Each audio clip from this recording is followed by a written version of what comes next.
बृहस्पति देव की कथा। भारतवर्ष में एक प्रतापी और दानी राजा राज्य करता था। वह नित्य गरीबों और ब्राह्मणों की सहायता करता था। यह बात उसकी रानी को अच्छी नहीं लगती थी।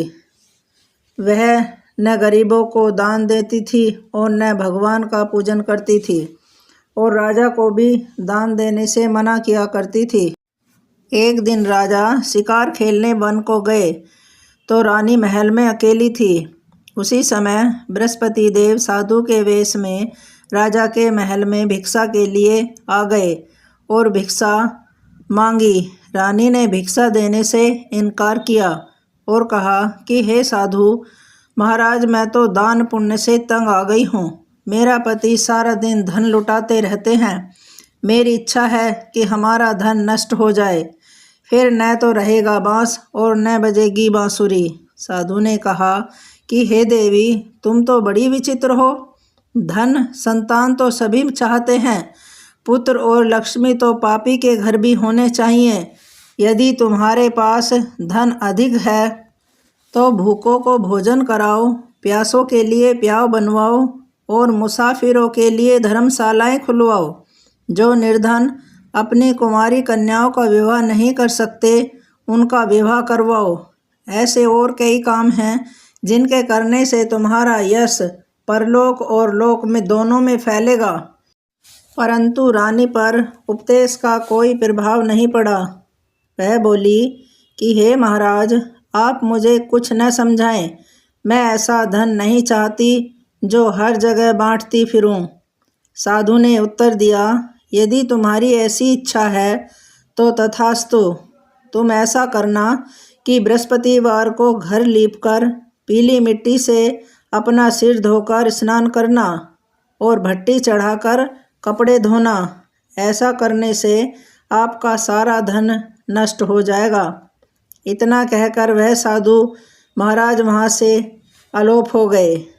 साधु के अनुसार कई बातों को पूरा करते हुए रानी को केवल 3 बृहस्पतिवार ही बीते थे कि उसकी समस्त धन संपत्ति नष्ट हो गई।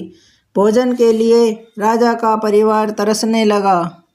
तब एक दिन राजा ने रानी से बोला कि हे रानी, तुम यहीं रहो, मैं दूसरे देश को जाता हूँ, क्योंकि यहाँ पर तो सभी लोग मुझे जानते हैं, इसलिए मैं कोई छोटा कार्य नहीं कर सकता।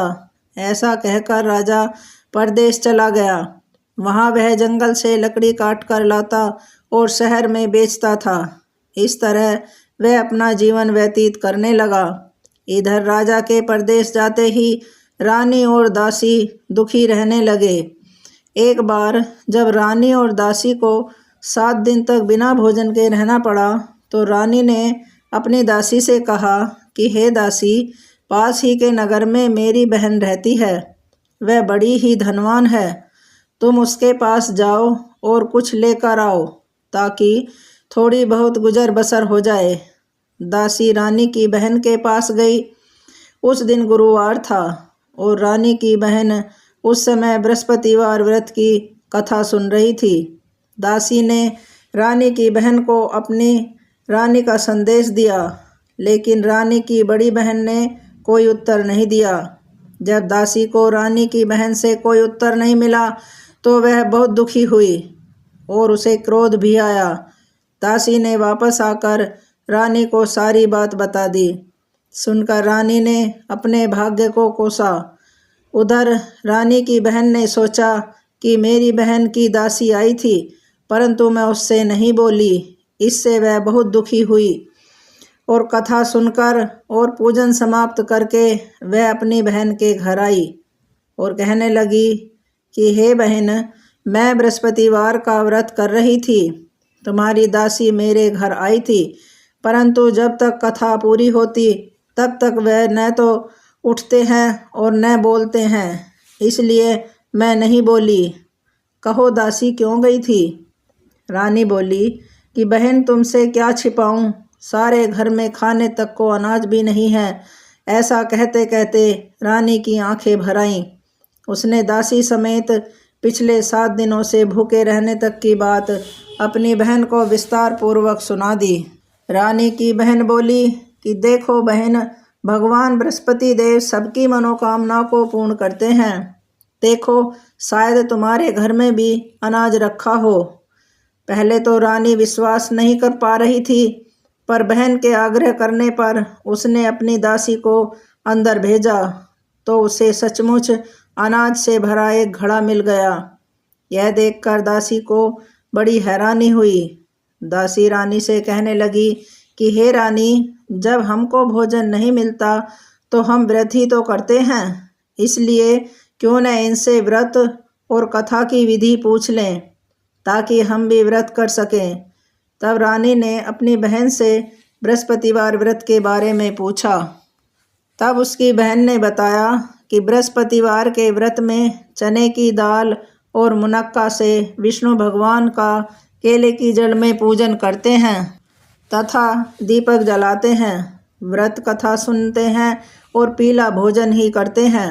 इससे बृहस्पति देव प्रसन्न होते हैं।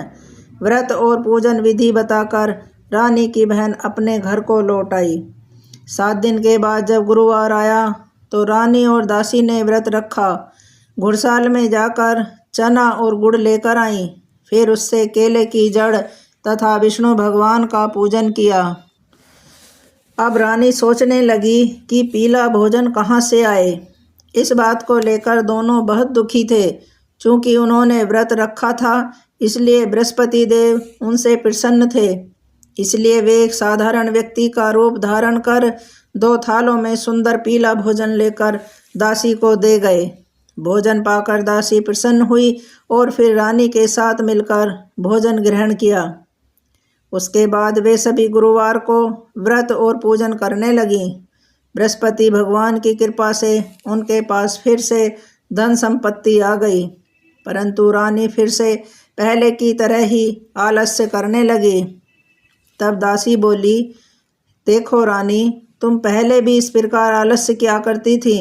तुम्हें धन रखने में कष्ट होता था, इस कारण सभी धन नष्ट हो गया, और अब जब भगवान बृहस्पति की कृपा से धन मिला है तो तुम्हें फिर से आलस्य आ रहा है।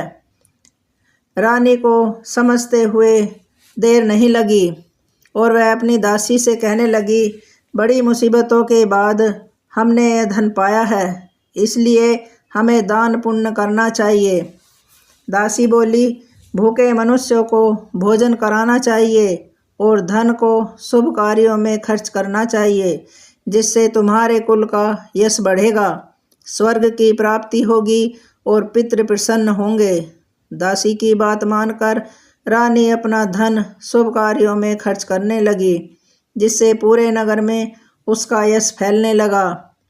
बृहस्पतिवार व्रत कथा के बाद श्रद्धा के साथ आरती की जानी चाहिए। इसके बाद प्रसाद बांटकर उसे ग्रहण करना चाहिए। एक दिन राजा दुखी होकर जंगल में एक पेड़ के नीचे आसन जमाकर बैठ गया। वह अपनी दशा को याद करके व्याकुल होने लगा। बृहस्पतिवार का दिन था। एकाएक उसने देखा कि निर्जन वन में एक साधु प्रकट हुए हैं। वह साधु वेश में स्वयं बृहस्पति देवता थे। लकड़हारे के सामने आकर बोले कि हे लकड़हारे, इस सुनसान जंगल में तू चिंता मग्न क्यों बैठा है? लकड़हारे ने दोनों हाथ जोड़कर प्रणाम किया और उत्तर दिया कि हे महात्मा जी, आप सब कुछ जानते हैं, मैं क्या कहूँ। यह कहकर रोने लगा और साधु को अपनी आत्मकथा पूरी सुनाई। महात्मा जी ने कहा, तुम्हारी स्त्री ने बृहस्पति के दिन बृहस्पति भगवान का निरादर किया था, जिसके कारण रुष्ट होकर उन्होंने तुम्हारी यह दशा कर दी है।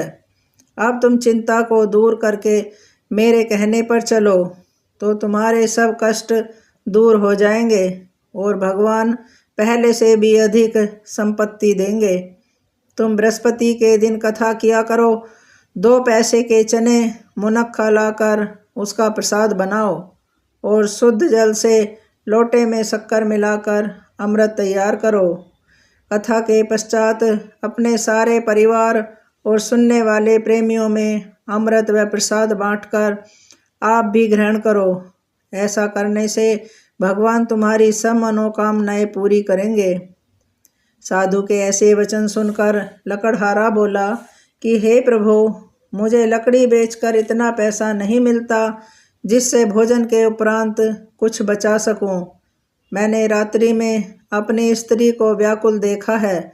मेरे पास कुछ भी नहीं जिससे मैं उसकी खबर मंगा सकूं। साधु ने कहा कि हे लकड़हारे, तुम किसी बात की चिंता मत करो। बृहस्पति के दिन तुम रोजाना की तरह लकड़ियां लेकर शहर को जाओ।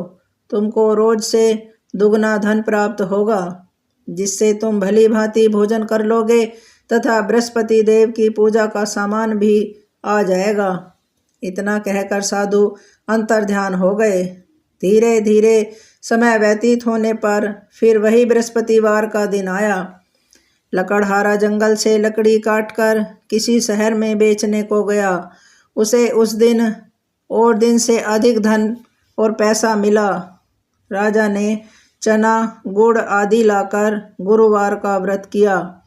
उस दिन से उसके सभी क्लेश दूर हुए। परंतु जब दोबारा गुरुवार का दिन आया तो बृहस्पति भगवान का व्रत करना भूल गया।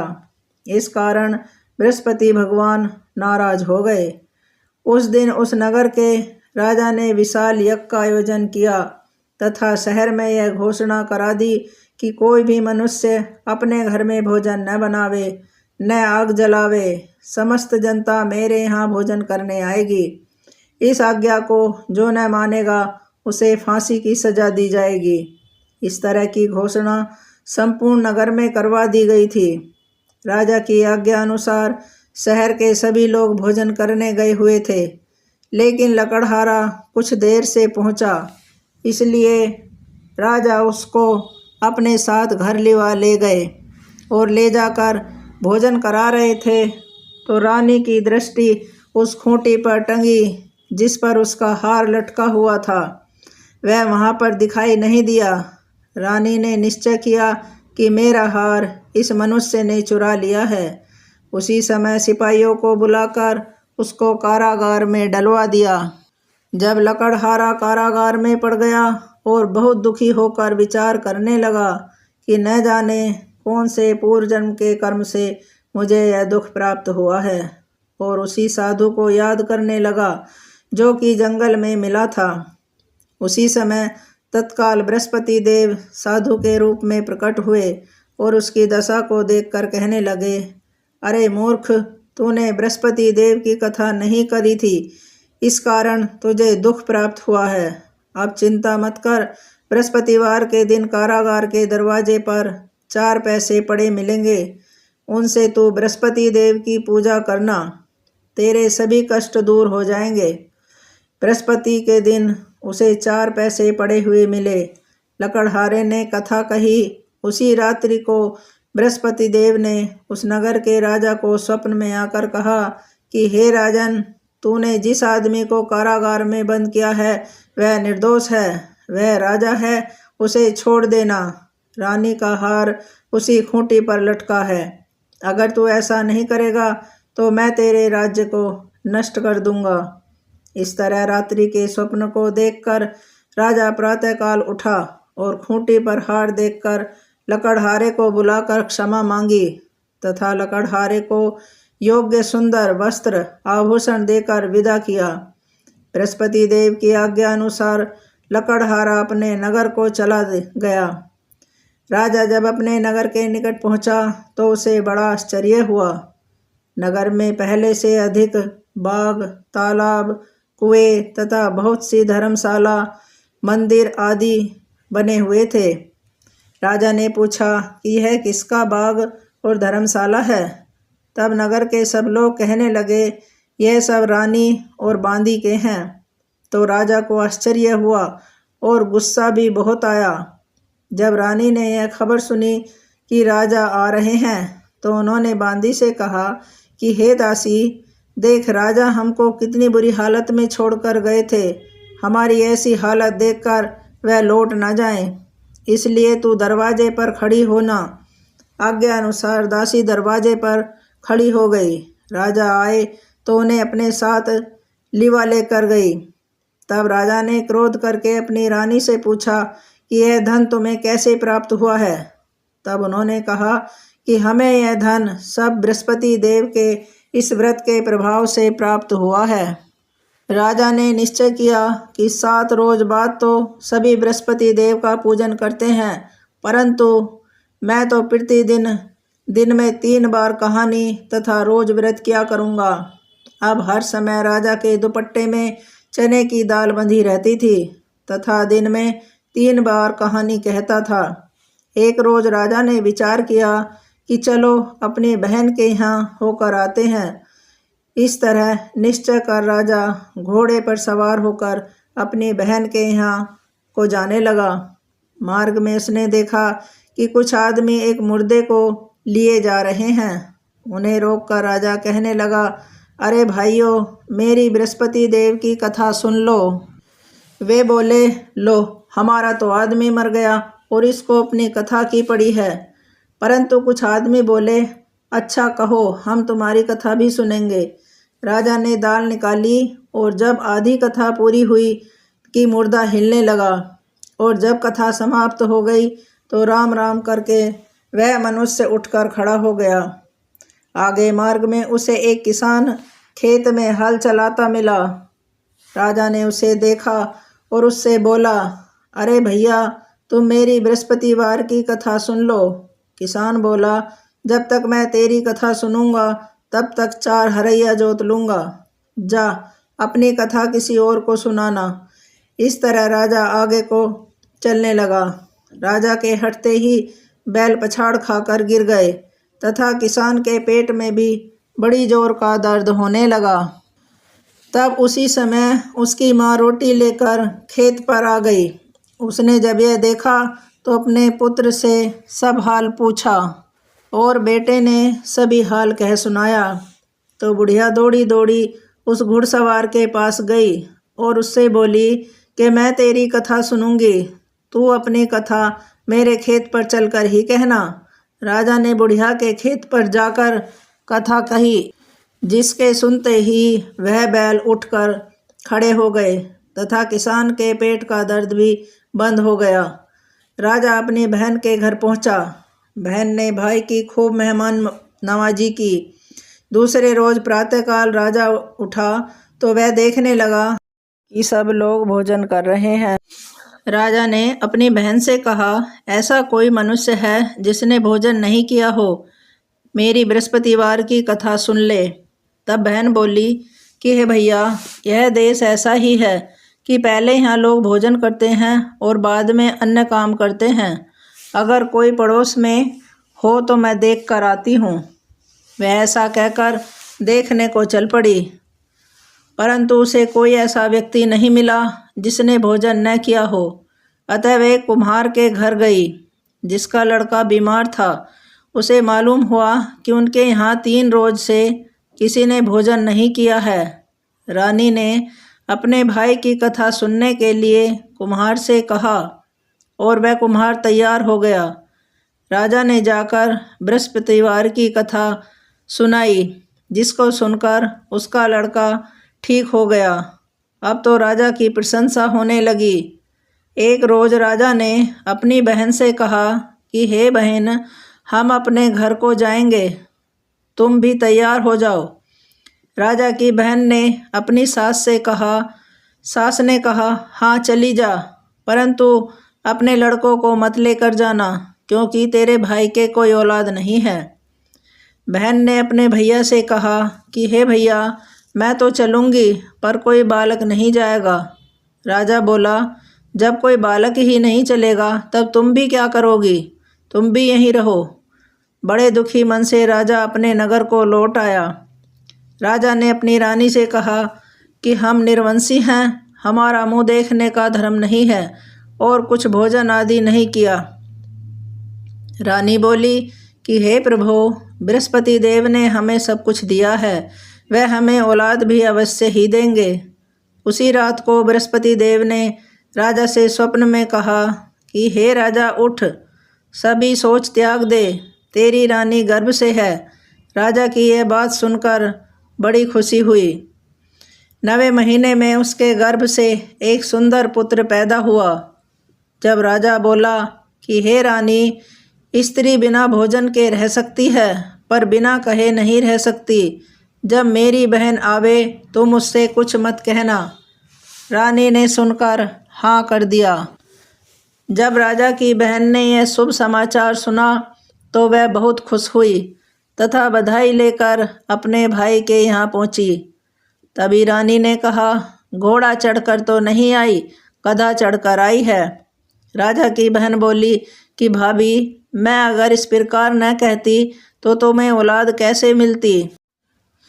बृहस्पति देव भगवान ऐसे ही हैं, जैसी जिसके मन में कामनाएं हैं सभी को पूर्ण करते हैं। जो सद्भावना पूर्वक बृहस्पतिवार का व्रत करता है एवं कथा पढ़ता है अथवा सुनता है, दूसरों को सुनाता है, बृहस्पति देव उसकी सभी मनोकामना पूर्ण करते हैं।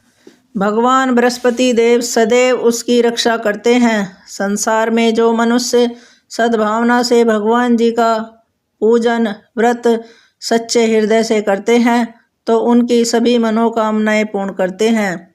जैसी सच्ची भावना से रानी और राजा ने उनकी कथा का गुणगान किया तो उनकी सभी इच्छाएं बृहस्पति देव जी ने पूर्ण की थी। इसलिए पूर्ण कथा सुनने के बाद प्रसाद लेकर जाना चाहिए। हृदय से उसका मनन करते हुए जयकारा बोलना चाहिए। बोलो बृहस्पति देव भगवान की जय। बोलो भगवान विष्णु की जय।